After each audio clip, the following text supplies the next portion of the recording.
dulu zaman mulai zaman Nabi dulu sampai era modern, sampai era Wali Songo, sampai era sekarang juga selalu hidup itu berdampingan dengan macam-macam, baik beda agama, beda kultur, beda marga, beda macam-macam.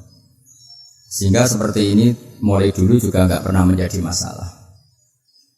Jadi yang menjadi masalah itu mungkin kurang sosialisasi atau kurang saling maklumi atau kurang saling mudah memaafkan. Saya punya beberapa contoh. Tadi malam saya ngaji dan supaya ada kepastian referensi, saya memang punya tradisi membaca kitab supaya ada kepastian referensi. Saya akan baca 2 kitab, yaitu Ar-Risalah Al-Qusairiyah, kitab pegangan Mbah Maimun dalam berthariqah. Di situ diceritakan, saya baca aja supaya jelas untuk membantu teman-teman yang masih mungkin punya kitab ini. Dan di halaman 27262 di sini diceritakan percontohan hidup berdampingan ya dengan agama lain.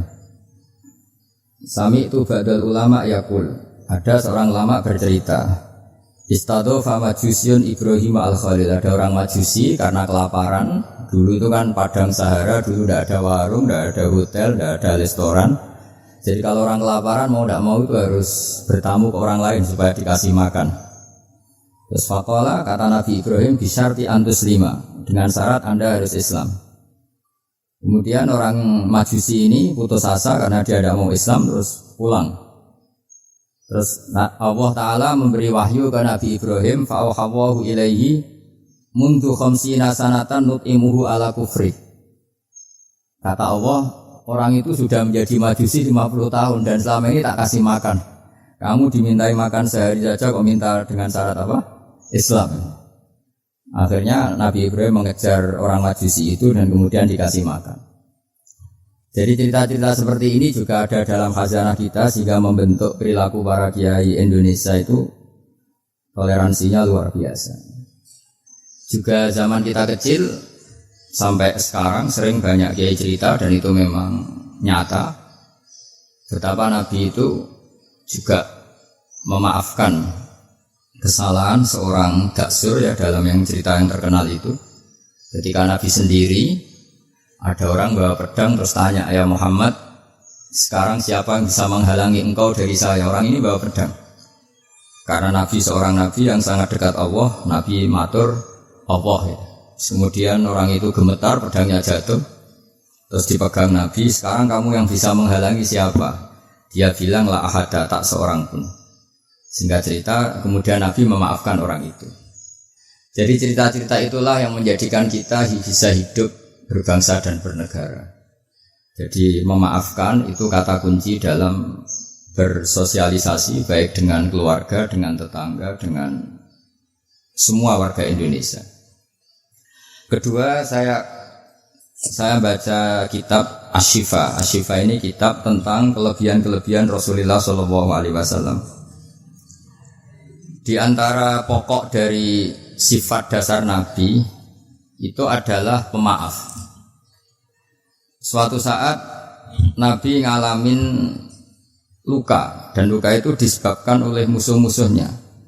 Kemudian ada di antara yang memberi saran ke Nabi, lau da'auta alaihim, mbok jenengan maksudno mereka, karena mereka sudah melukai engkau, terus sudah biadab sama engkau.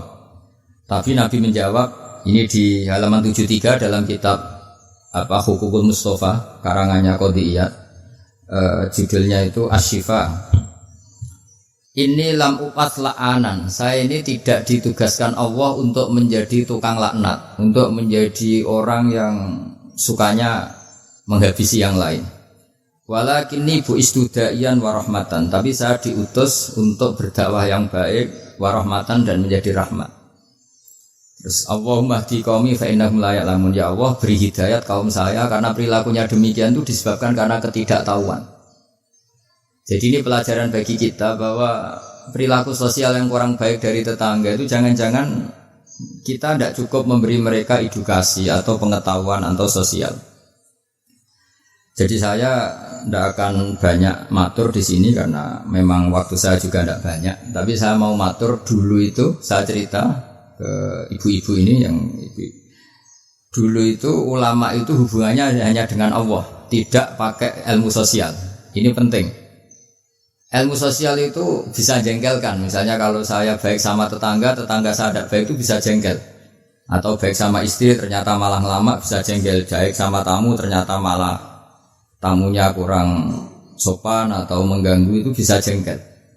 Sehingga dulu Nabi itu kalau menyuruh kebaikan itu mangkana yu'minu billahi wal yaumil akhir falyukrim dhaifahu falyukrim jarahu. Jadi kebaikan kepada orang lain itu atas namakan Allah. Sehingga kalau kita jengkel itu mudah memaafkan. Saya punya banyak cerita di Ihya juga di beberapa kitab. Itu ada seorang ulama dipanggil tetangganya, Pak Yai silahkan datang ke rumah saya. Si Kiai tadi datang. Setelah datang ke rumah pemuda itu, pemuda tadi dengan biadabnya bilang, Pak Yai saya tidak butuh kamu, silahkan pulang. Pulang. Dan Kiainya tersenyum. Setelah itu setelah sampai rumah dipanggil lagi, Pak Yai datang lagi ke rumah saya. Kiainya datang sampai 3 kali. Dan Kiainya sama sekali tidak menunjukkan wajah kecewa. Senangnya bukan main. Terus pemuda tadi tanya, kenapa engkau tidak benci? Kenapa engkau tidak tersinggung? Kiainya tertawa-tawa. Nak, saya datang ke kamu itu bukan karena apa-apa. Memang Allah menyuruh saya ini memuliakan tangga. Sehingga ketika tetangga memanggil ya saya datang. Itu perintahnya Allah. Jadi saya tidak ada urusannya dengan kamu. Nah itu pentingnya pertaruhan. Apa-apa itu atas nama Allah. Itu tidak mudah kecewa. Tapi kalau atas nama manusia itu kalau dia jengkelin kita akan balas jengkelin. Tapi kalau atas nama Allah itu legowo. Ini yang dibutuhkan dalam berbangsa dan bernegara. Misalnya hubungan kita dengan negara, kalau memberi itu ibadah dan keren, heroik. Tapi kalau mendapat itu kalau kita tidak berhak itu ada hisabnya. Misalnya kita digaji karena pekerjaan tertentu, tapi bawaannya di kantor baca koran, guyon, terus main WA terus misalnya. Itu antara gaji dan pekerjaan itu malah masalah. Tapi kalau kita memberi itu pasti dapat pahala. Bayangkan kalau negara ini hubungan masyarakat dengan negara itu memberi, kayak kita zaman belum merdeka. Tentara-tentara itu dibantu orang-orang kampung, dulu itu hanya dengan ketela, dengan makanan-makanan kampung, tapi hubungannya itu memberi. Barokahnya itu bisa merdeka. Tapi kalau hubungannya mendapat itu orang itu nggak akan puas. Begitu juga kiai dengan masyarakat, masyarakat dengan kiai itu kalau hubungannya memberi itu insya Allah akan semuanya baik-baik saja. Tapi kalau hubungannya ingin mendapat ini masalah. Jadi sebetulnya menata bangsa ini juga menata peradaban manapun itu dimulai dari mental memberi. Yunfikun itu memberi. Memaafkan juga sama. Kalau kita nurutin jengkel itu gampang jengkel. Tapi mulailah dari mental memberi maaf. Makanya Rasulullah itu ketika ada sahabat marah sama pembantunya, kata Nabi, marahnya Allah itu lebih dahsyat ketimbang marah kamu pada pembantu. Terus sahabat tadi tanya, lalu supaya Allah tidak marah ke saya gimana? Terus Nabi jawab, Allah takhdok, kamu sendiri jangan mudah marah. Jadi semua kekacauan sosial itu kan karena kita sadar punya hak, kemudian kalau terganggu kita marah. Gara-gara marah melahirkan pemecatan, melahirkan macam-macam, akhirnya melahirkan dendam macam-macam. Jadi dalam bulan Syawal ini kita harus berlatih memaafkan. Ya, jadi minal aidin wal faizin. Saya beri beberapa contoh. Jadi tadi sudah contoh daksur, terus Nabi menjawab, saya tidak diutus Allah untuk sebagai pelaknat, tapi walakin bu'istu da'iyya wa rahmah. Terus ada lagi cerita tentang orang Badui. Orang Badui itu orang primitif yang kurang berperadaban.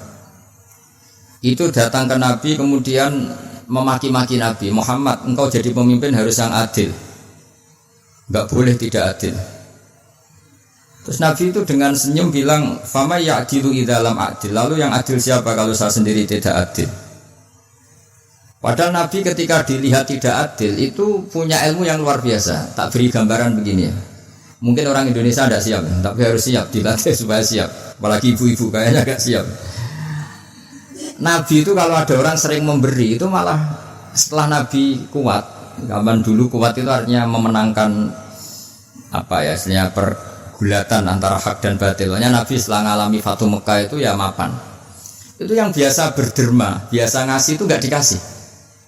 Tapi yang orang-orang barusan masuk Islam, barusan jadi orang baik itu dikasih banyak. Nah, tentu ini dipandang banyak orang itu tidak fair. Tidak fair itu, oh yang dulu berjuang mati-matian nggak dikasih, yang tidak berjuang kok apa? Dikasih. Itu dianggap nggak adil oleh pikiran ini. Tapi cara berpikir nubuah tidak seperti itu. Cara berpikir nubuah itu orang yang biasa ngasih negara, misalnya berjuang kemerdekaan atau berjuang membebaskan Indonesia dari penjajah, itu mentalnya memberi ke negara. Ya itu sama Nabi malah ya sudah, mental memberi itu mental terbaik, nggak boleh diturunkan jadi mental mendapat. Itu cara berpikir Nabi. Kan nggak lucu kan, orang dulu biasa memberi, lalu pas tua, pas mau mati mentalnya ingin mendapat. Kalau ndak geremeng, ini dari mantan heroik menjadi mantan heroik, terus sekarang mentalnya jadi sa'il, peminta-minta, itu kan ndak keren, turun derajat. Tapi kalau orang kan nggak terima, wong dulu zaman miskin sama saya, setelah kaya kok lupa saya. Sebetulnya ketika miskin kamu bantu temen, ketika kaya biar saja dia nggak bantu kamu, biar kamu ketemu Allah itu keren. Statusnya hanya membantu, bukan dibantu. Tapi ini insya Allah kayaknya banyak yang nggak siap. Jadi kalau kamu punya teman miskin, kok teman kamu jadi pejabat atau jadi orang kaya, biarin aja. Biar kamu tetap keren. Itu dulu tak bantu, sampai sekarang pun tetap tak bantu. Sekarang dia kaya, tidak minta bantuan saya, tapi saya tetap keren. Status membantu masih melekat. Tapi setelah kamu batalkan sendiri status Anda karena kamu minta-minta, kalau tidak geremeng, maka dari status membantu menjadi peminta. Itu nubuah namanya. Jadi nubuah itu pikiran yang super. Sehingga, dan itu harus ditanamkan di hubungan kita dengan negara, dengan orang tua, dengan tetangga. Kalau bisa mental kita itu al-yadul ulya khairum al-yadis sufla, mentalnya memberi. Kalau mentalnya memberi itu gak gampang kecewa. Tapi kalau mentalnya tamak, didatangi bupati kok gak ninggalin papa, didatangi gubernur pikirannya gitu, didatangi teman kaya begitu, didatangin apa saja itu kecewa gara-gara punya keinginan yang macam-macam. Tapi kalau mental kita memberi, tersiksa kita kalau tidak bisa memberi ke negara, memberi apa saja, memberi ke negara ikut jaga stabilitas nasional, memberi ke tetangga paling tidak kalau tidak bisa bantu ya tidak ganggu. Ya sudah seperti itu. Jadi memaafkan itu juga dimulai dari ilmu. Misalnya kita memaafkan teman padahal kita jengkel sekali, dan memaafkan itu ada pahalanya di sisi Allah. Susahnya apa? Kadang kita berpikir enggak, wah kalau tak maafin dia nanti kumo luhur, nanti sombong. Hubungan hidup kita ini dengan Allah, bukan dengan makhluk. Sama hubungan hidup kita ini dengan Allah, bukan dengan makhluk. Ya kayak tadi Kiai tadi, nak saya datang ke kamu karena perintah Allah, tidak ada hubungannya dengan kamu. Kamu jengkelin kayak apa, saya tetap akan datang. Nah sama, kita baik sama anak juga perintah Allah, baik sama istri perintah Allah, baik sama tetangga perintah Allah. Sehingga nggak perlu dia dinegosiasi atau dipakai berbanding lurus dengan perilaku manusia. Kalau pakai itu Anda gampang kecewa. Kalau istri sedang ngambek, kamu ikut ngambek. Kalau tetangga sedang tidak baik, kita ikut tidak baik. Bisa kacau bangsa ini. Makanya diantaranya sifat dasar orang baik itu orang yang wadra'una bil hasanati sayyi'ah, orang yang selalu menanggapi keburukan itu dengan kebaikan. Ini cerita-cerita tentang kebaikan orang-orang dulu. Ketika akhirnya Rasulullah SAW memenangkan kota Mekah dan kota Mekah dikuasai, itu orang-orang yang dulu merangi Nabi, ingin bunuh Nabi, semuanya tuh takutnya minta ampun karena takut dibalas. Tapi kemudian Nabi ngendikan, ini halaman 75, ma taquluna inni fa'ilun bikum. Apa pendapat Anda, kira-kira apa yang saya lakukan terhadap kalian? Karena kalian ini musuhi kita, ingin bunuh kita, dan dulu sangat biadab sekali. Ini pertanyaan Nabi ke orang-orang Quraisy, orang-orang Mekah. Itu jawabannya orang-orang Quraisy, orang Mekah itu qalu khairan akhun karim wa ibnu akhin karim. Engkau tidak pernah saya saksikan lihat sebagai orang yang bengis, orang yang keras, sehingga kita santai-santai saja ketika engkau menang, karena engkau ini adalah akhun karim wa ibnu akhin karim. Engkau saudara yang terhormat dan keluarga yang terhormat. Terus Nabi menjawab mereka, aku lu kama qala akhi Yusuf la tasrifa alaikumul yaum idhabu fa antumut tulaqa. Saya akan mengatakan ke kamu sebagaimana Nabi Yusuf kepada saudara-saudaranya. Kita tahu kan saudara-saudara Nabi Yusuf ingin membunuh Nabi Yusuf, dicemplungkan ke sumur. Apa saja yang sifatnya biadab pernah dilakukan semua sama saudaranya Nabi Yusuf. Jadi ketika beliau jadi raja di Mesir, semuanya dimaafkan, bahkan dikasih fasilitas luar biasa. Padahal mereka saudara yang sangat biadab. Dan itu pun yang dilakukan Nabi, niru Nabi Yusuf, atau istilahnya ya sama perilaku Nabi. La tasriba alikumul yaum. Saya menghadapi kalian kayak Nabi Yusuf menghadapi saudara-saudaranya, yaitu memaafkan. Terus idhabu fa antumut tulaqa. Ya sudah, kamu pergi saja, kamu akan terbebas dari tuntutan saya. Jadi ini cerita-cerita tentang betapa baiknya Rasulullah SAW, dan kebaikan itu pula yang harus kita tiru, yaitu dimulai dari memaafkan. Wal afina anin nas. Nah sekarang masalahnya itu orang itu susah memaafkan. Itu sebabnya sederhana, karena hubungan ibadah kamu itu masih dengan makhluk. Kalau makhluk itu kali janggalin, ya janggalin betul. Nah itu Anda berarti didikte oleh makhluk, didikte oleh manusia.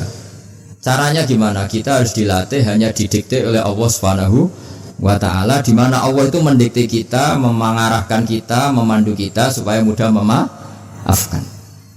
Makanya hubungan dengan istri, dengan itu ya Allah bayangkannya gitu. Wa ashiruhunna bil ma'ruf. Kamu harus berkawan secara baik. Terusannya ayat fa in karihtumuhunna.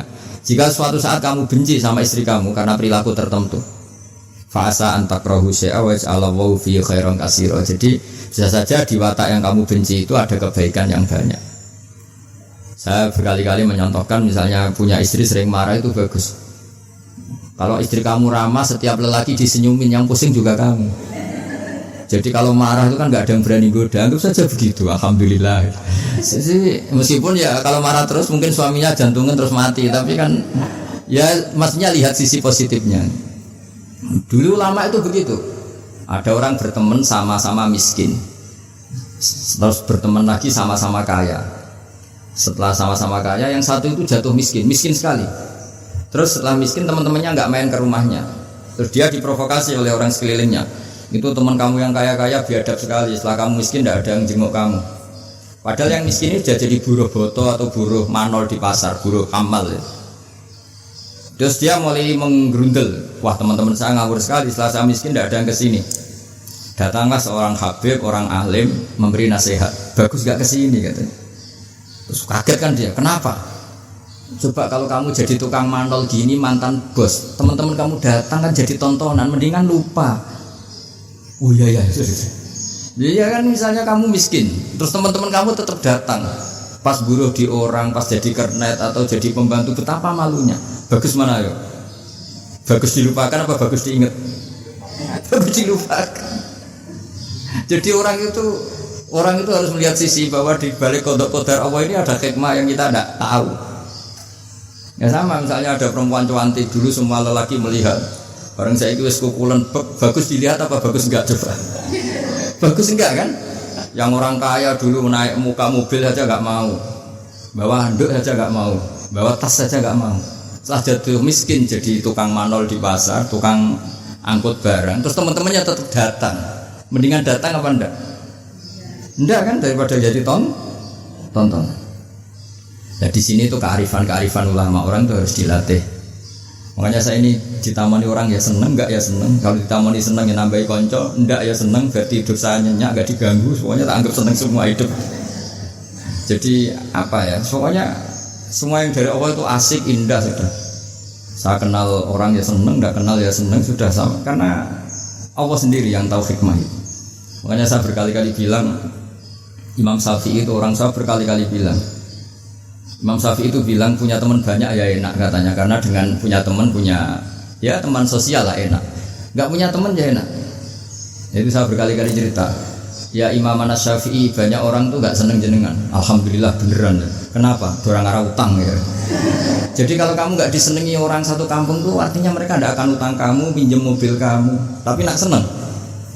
Ribet kan? Jadi seneng ya ada hikmahnya, enggak seneng juga ada. Ada lagi yang lapor, Imam Syafi'i, orang yang tadi cium tangan Anda, yang hormat Anda, di belakang tuh ngerasani kamu. Jadi Imam Syafi'i, alhamdulillah, berarti saya wibawa. Buktinya depan saya enggak berani. Jadi dianggap enteng saja. Jadi orang dulu itu segampang itu melihat fakta. Yaitu ilmu ini yang menjadikan orang itu tidak uring-uringan cara Jawa. Karena ilmunya luas, nggak gampang emosi. Jadi ya seperti ini. Saya ini kan jam tidur saya kalau saya terganggu ibu-ibu. Tapi anggap saja ini rumah-rumah Kanjeng Nabi. Setelah saya pulang tidak saya ganduli. Nanti suaminya tersinggung kan. Masa ibu-ibu gitu. Ya sudah kalau mau pulang saja biar suaminya agak cemburu. Malah ribet kan. Jadi dianggap enteng saja hidup oleh ulama-ulama dulu karena ilmunya cukup. Makanya Imam Abu Hanifah paling dikenang dalam makalah paling terkenal itu Allahumma, kata Imam Abu Hanifah ketika munajat sama Allah, ya Allah, mandoko bina sodruh faksuduruna ittasa'at bih. Orang yang melihat saya itu enggak mampu sehingga dia mangkel, sehingga dia enggak bisa menerima sikap saya, tapi hati saya bisa memaklumi mereka.